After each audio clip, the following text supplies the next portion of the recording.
Quit India movement.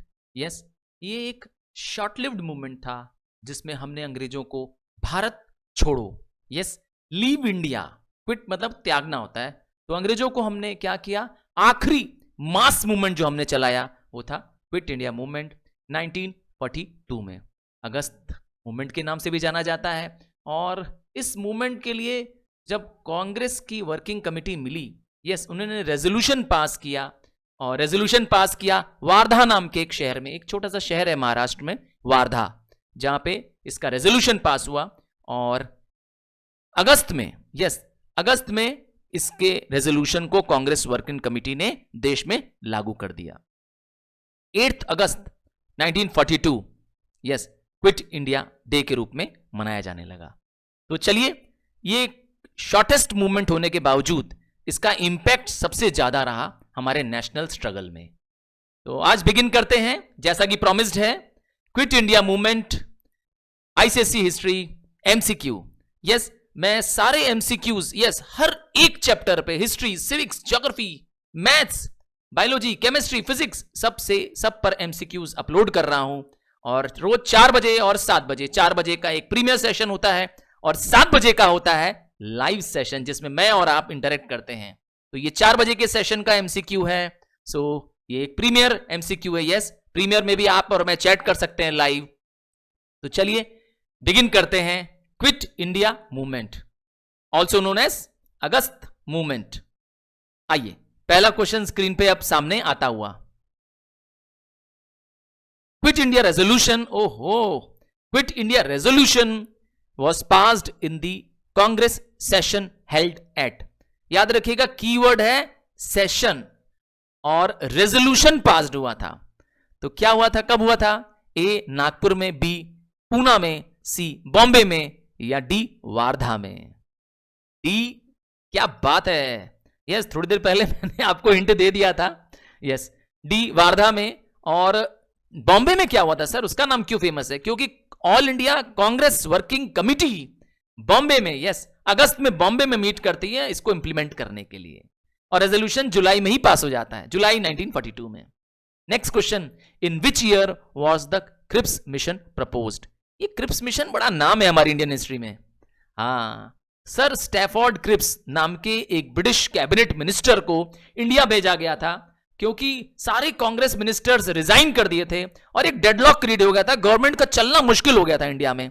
तो इनको भेजा गया था। यस, क्योंकि सेकेंड वर्ल्ड वॉर शुरू, यस, सेकेंड वर्ल्ड वॉर चल रहा था और इंडिया को, यस, गवर्न करना बड़ा मुश्किल हो रहा था ब्रिटिशर्स को। वहां वो परेशान थे, जापान के साथ वॉर में भिड़ रहे थे, लड़ रहे थे, और यहां हम इन्हें क्या कर रहे थे, भारत छोड़ो का आंदोलन देने जा रहे थे। तो क्रिप्स मिशन कब प्रपोज हुआ था? Answer is B, 1942। Sir Stafford Cripps India में आए थे और इंडिया को उन्होंने डोमिनियन स्टेटस कहा था हम देंगे after the second world war, क्योंकि वॉर मैंने बताया था 1939 में बिगिन हो गया था, आपको पता होना चाहिए 1945 तक सेकेंड वर्ल्ड वॉर चलता है। चलिए, थर्ड क्वेश्चन स्क्रीन पे आ गया है। Which of the following parties did not accept the provisions offered by the Cripps mission? Congress ने एक्सेप्ट नहीं किया क्योंकि इसमें देश का कहीं ना कहीं बंटवारा समझ में आ रहा था और डोमिनेंस स्टेटस मिल रहा था, तो कोई मतलब नहीं है। मुस्लिम लीग इसलिए नहीं एक्सेप्ट कर रही थी क्योंकि उसमें clear cut separation of Pakistan नहीं मिल रहा था। हिंदू महासभा सेटिस्फाइड नहीं थी। तो जवाब है all of the above. Yes, कोई भी क्रिप्स मिशन को क्या करेगा, एक्सेप्ट नहीं करेगा। अगला क्वेश्चन स्क्रीन पे ये आता हुआ, who described the Cripps proposal? हाँ, क्रिप्स का सबसे मेन प्रपोजल क्या था? Dominion status after the second world war. और क्रिप्स मिशन के इस प्रपोजल को किसने कहा? Post dated cheque on a falling bank, अर्थात एक ऐसी चेक मिल रही है जो आगे जाके बैंक बंद होने वाली है। और ये बैंक कौन बंद होने वाली है? British government. तो किसने कहा था? रास बिहारी बोस, सुभाष चंद्र बोस, महात्मा गांधी या मोतीलाल नेहरू? महात्मा गांधी, सी इज द राइट आंसर। हाँ, आप नोटबुक और पेन लेके बैठे हैं, I hope. Yes, please notebook और पेन लेके बैठिए। मेरे आंसर देने से पहले हिंट भी सुन लीजिए, और अगर उसके बाद आंसर आ जाता है तो भी लिख दीजिए। बट यस, रॉन्ग आए तो रॉन्ग को क्रॉस कर, यस, हिंट जो मैंने दिया या आंसर जो हमने डिस्कस किया उसका जवाब सही उसके आगे लिख दीजिए। हाँ, रॉन्ग होना भी एक आपके लिए बेनिफिट है। बेनिफिट यह है कि आपको दोबारा जब ये क्वेश्चंस आएंगे बोर्ड में तब आपको याद रहेगा। इसी तरह से मैंने सारे एमसीक्यूज बनाए हैं जिसमें बहुत डिटेल्ड एक्सप्लेनेशन दी है हर एक एमसीक्यू का। और इसी तरह से एमसीक्यू पढ़ने के लिए yes, sir Tarun Rupani, your one stop solution to ICSE board problems. चलिए, the Muslim League started advancing the demand for the creation of Pakistan from the year. Muslim League 1906 में बनाई गई थी। उसके मेन फाउंडर्स में से एक थे नवाब समीउल्लाह खान, है ना, और आगा खान भी एक मतलब मेन फाउंडर थे। तो इन्होंने सेपरेशन ऑफ पाकिस्तान मांगना शुरू कर दिया कि हमें अलग देश चाहिए। किस साल से? डी 1940। हाँ, creation of a separate nation Pakistan for Muslims उन्होंने मांगा। Who made the August offer?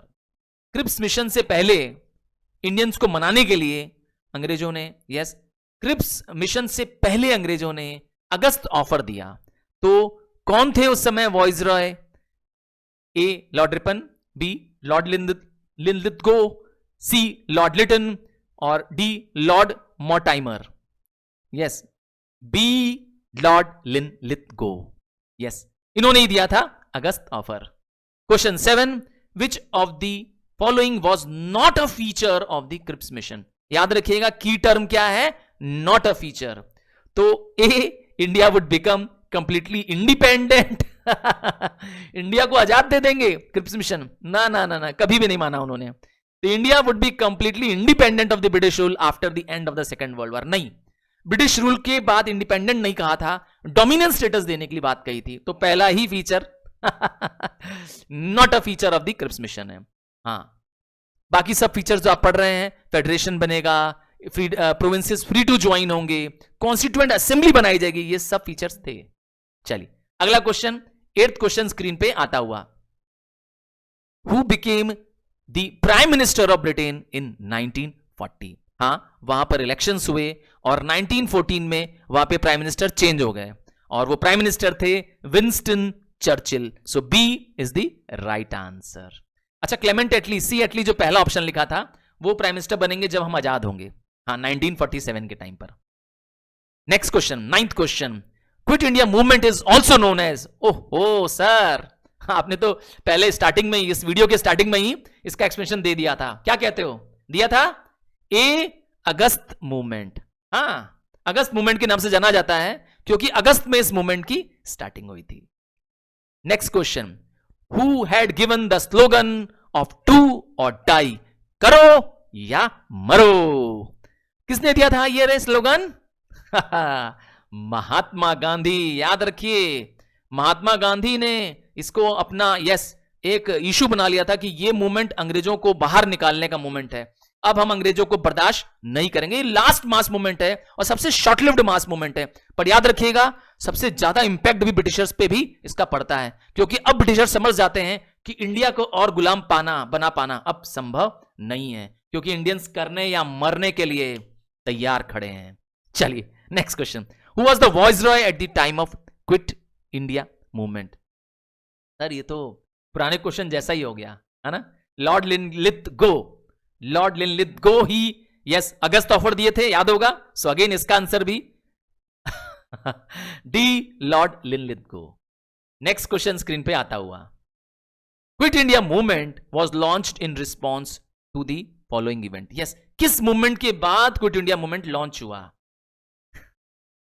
Cabinet mission? नहीं। Cripps mission? यस। तो क्रिप्स मिशन फेल हो गया। हां, क्रिप्स मिशन फेल हो गया। उसके प्रपोजल्स को ना कांग्रेस ने एक्सेप्ट किया, ना हिंदू महासभा ने एक्सेप्ट किया, ना मुस्लिम लीग ने एक्सेप्ट किया। तो उसके फेलियर पर लॉन्च किया गया क्रिप्स मिशन फेल हो गया और लॉन्च किया गया क्विट इंडिया मूवमेंट, क्योंकि अब हम अंग्रेजों को और बर्दाश्त नहीं कर सकते थे। तो इसीलिए हमने अंग्रेजों को कहा कि अब आप भारत छोड़ दीजिए, क्योंकि हमारे पर जापान ने अटैक कर दिया था सेकेंड वर्ल्ड वॉर में। क्यों? क्योंकि हम ब्रिटिश कॉलोनी थे और ब्रिटिश और जापान में एनिमिटी चल रही थी सेकेंड वर्ल्ड वॉर के दौरान। अगला क्वेश्चन स्क्रीन पे ये आता हुआ, क्वेश्चन 13। ये 21 क्वेश्चंस का सेट है और आप प्लीज चीटिंग नहीं, ईमानदारी से करिए, नोटबुक और पेंसिल, यस नोटबुक या पेन लेके रहिए, और नहीं लिख रहे हैं तो प्लीज मैं रिक्वेस्ट करूंगा एक बार आपसे जरूर लिखिए, ताकि लिखने से क्या होता है ना, सी राइटिंग से भी आपके दिमाग पे उसका इंपैक्ट ज्यादा समय तक पड़ता है, वो चीजें ज्यादा समय तक आपको याद रहती हैं, चाहे वो राइट हो चाहे रॉन्ग हो। रॉन्ग तो और मुझे लगता है ज्यादा अच्छे से आपको याद रहेगा, इसीलिए रॉन्ग होने पे घबराना नहीं है। चलिए, which of the following is not a part of the quit India resolution? ऐसा क्या था जो हमने क्विट इंडिया रेजोल्यूशन में नहीं मांगा था? क्विट इंडिया रेजोल्यूशन वार्धा में पास हुआ था जुलाई 1942 में। तो an immediate end of the British rule मांगा था हम लोग ने, A. B, formation of a provincial government of India मांगा था हमने। C, sanctioning of civil disobedience मांगा था। या D, none of the above?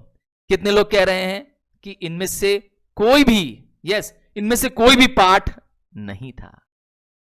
Yes, जवाब है नन ऑफ द अबव। चलिए, अगला क्वेश्चन स्क्रीन पे आता हुआ। After the failure of the Cripps mission, the quit India movement was launched in, no doubt in it, 1942। Easy question आ गया बहुत। अगला क्वेश्चन स्क्रीन पे आता हुआ, when was the quit India movement started? Matching question हो गया sir, है ना, यही कहेंगे, हाँ मैचिंग ही क्वेश्चन हो गया। You can even ignore this. 1942, August 1942। Next question screen पे आता हुआ, which one of the following observation is not true about the quit India movement 1942? याद रखिएगा, नॉट ट्रू पूछा है, मतलब आपसे फॉल्स बताना है, कौन सा गलत जानकारी है इसमें। The movement is also was also known as India August movement या August movement. It was led by Mahatma Gandhi. It was a spontaneous movement, quickly respond देने वाले मूवमेंट को कहते हैं स्पॉन्टेनियस, जिसके लिए बहुत ज्यादा सोचते समझते नहीं है। या लास्ट में, it did not attract the labour class in general. इस मूवमेंट में लेबर क्लास पार्टिसिपेट नहीं किए थे, यही इसका गलत फैक्ट है। याद रखिएगा, ये मास मूवमेंट था और इवन लेबर्स ने भी, yes peasants, labour, farmers, lawyers, students, सब ने पार्टिसिपेट किया था। तो ये डी पॉइंट जो है इसका फॉल्स है। द प्लान और sir Stafford Cripps envisaged that after the second world war. याद रखिएगा, सर स्टैफोर्ड क्रिप्स मिशन के लीडर थे। इसमें 3 ब्रिटिश कैबिनेट मिनिस्टर्स थे। तो क्या था, यस क्या प्लान था, आपको बताना है इसमें से एक पॉइंट सही है। India should be granted complete independence. पहला पॉइंट ही गलत दिख रहा है, ये तो था नहीं, उसमें इंडिपेंडेंस तो कहा ही नहीं था। India should be partitioned into 2 before granting independence, ये भी नहीं कहा था कि देश को 2 ही हिस्से में डिवाइड करेंगे। C, India should be made a republic on the condition that she would join Commonwealth. India को रिपब्लिक बना देंगे और इंडिया क्या आ जाएगी, कॉमनवेल्थ का मेंबर बन जाएगी। कॉमनवेल्थ वो देश होते हैं जो ब्रिटिशर्स के गुलाम देश थे और आजाद हो गए थे अब, है ना। नहीं, ये तीनों ही पॉइंट गलत है। सो लास्ट ऑप्शन डी ही सही है, India would be given dominant status. So D is the right answer. यही सबसे मेन प्रपोजल ही था इसका। Next, when was the Cripps mission sent to India? Sir मिलता हुआ क्वेश्चन है काफी, पर देखिए डेट्स का अंतर है इसमें। हाँ, 1942 में तो आए थे क्रिप्स मिशन, ये तो सही है। आपको बताना है फरवरी मतलब सी या मार्च डी। कितने लोग कह रहे हैं मार्च 1942? सुपर्ब गोइंग, जबरदस्त कर रहे हैं आप लोग। Yes, and a big you and a big like for you people, because you people are really marvellous. चलिए, इसी तरह से प्रैक्टिस करेंगे और हर दिन प्रैक्टिस करेंगे तो मैं कह सकता हूं कि आपका एमसीक्यू का डर खत्म हो जाएगा और आप बोर्ड में, यस कैसे भी एमसीक्यू आए, हो सकता है उसमें कुछ क्वेश्चन न भी आता होगा, बट फिर भी आपका कॉन्फिडेंस, यस आपका कॉन्फिडेंस आपको क्या करेगा, लड़ने की शक्ति देगा। तो इसीलिए प्रैक्टिस करते रहिए, प्रैक्टिस एंड प्रैक्टिस। चलिए, which of the following was not a part of the Cripps proposal? ओहो, नॉट पूछा है, मतलब क्रिप्स प्रपोजल में इसको नहीं कहा गया था। ए, डोमिनेंट स्टेटस इंडिया को देंगे, ये तो कहा गया था। An elected constituent assembly to frame Indian constitution, ये भी कहा गया था। Defence of India would remain under British, याद रखिएगा वर्ल्ड वॉर चल रहा था उस समय 1942 में, तो देश की सुरक्षा, देश की आर्मी ब्रिटिश के अंदर में रहेगी, ये भी कहा था। ये भी पॉइंट कहा था क्योंकि उस समय हम ब्रिटिश के अंडर में थे 1942 में और वॉर भी चल रहा था। तो डी वाला point, the governor generals power would remain intact, governor general के सारे पावर्स रहेंगे उनके पास? नहीं, अब उसके पावर्स क्या हो जाएंगे, इलेक्टेड रिप्रेजेंटेटिव्स में बढ़ जाएंगे। सो ये डी वाला पॉइंट क्या था, not a part of the Cripps mission था। 20th question, second last question, ये 21 क्वेश्चंस का सेट था, ये सेकंड लास्ट क्वेश्चन है। Which among the following is not, sorry, which among the following is one of the key proposals of the Cripps mission. देखिए Cripps mission पे बहुत question है, ये एक शॉर्ट चैप्टर था और क्रिप्स मिशन और अगस्त ऑफर दो ही मेन इसके अंदर हेडिंग्स थे। तो क्या इसमें से की प्रपोजल था, की वर्ड होता है सबसे मेन प्रपोजल था, वो है A dominance status to India after the war. यही इसका सबसे मेन प्रपोजल था और इसी को देख करके गांधी जी ने कहा था कि a post dated cheque to a failing bank. Yes, जो बैंक खत्म होने वाली है वो हमें क्या करेगी, चेक दे करके। तो अर्थात ये हमने एक्सेप्ट करने से मना कर दिया क्योंकि हमें डोमिनेंस स्टेटस नहीं चाहिए, अब आजाद चाहिए भारत। सो 21st question, last question, and thank you students for being a super participant. Yes, मैंने ये सारी मेहनत आप ही के लिए की है और अगर आप मेरे साथ यस देंगे तो I am sure I and you will definitely get 40 out of 40. So, which among the following was not an important leader of the underground Quit India movement? याद रखिएगा, क्विट इंडिया मूवमेंट एक बहुत ही short live movement था। इसके घोषित होते ही सारे Congress leaders को अरेस्ट कर लिया गया। तो जो बचे हुए सेकेंडरी लीडर्स थे, हाँ, जो मेन लाइन ऑफ लीडर्स नहीं थे, वो सब अंडरग्राउंड हो गए। हाँ, जिनको पता चला कि ब्रिटिशर्स सबको जेल ले जा रहे हैं, इन्होंने अंडरग्राउंड होकर के इस मूवमेंट को चलाया। तो कौन कौन वो लीडर्स थे वो तो आपको मालूम है, क्वेश्चन है not the important leader. Jayaprakash Narayan, Ram Manohar Lohia, Aruna ji, जिसको अरुणा आसिफ अली जी के नाम से जाना जाता है, या Lala Lajpat Rai. Lala Lajpat Rai is the right answer क्योंकि लाला लाजपत राय जी 1928 में मर गए थे। याद होगा आपको, साइमन कमीशन के दौरान उन्होंने उसका विरोध किया था और उन्हें बहुत लाठियां पड़ी थी, जिसके बाद उनकी डेथ हो गई थी। So thank you student once again. याद रखिएगा, किसी भी एमसीक्यू को पढ़ना हो बस आप टाइप करिए एमसीक्यू, उस चैप्टर का नाम लिखिए और लिखिए by sir Tarun Rupani. Yes, @sir Tarun Rupani is now your password. Yes, now your password for class 10th ICSE success. So thank you and once again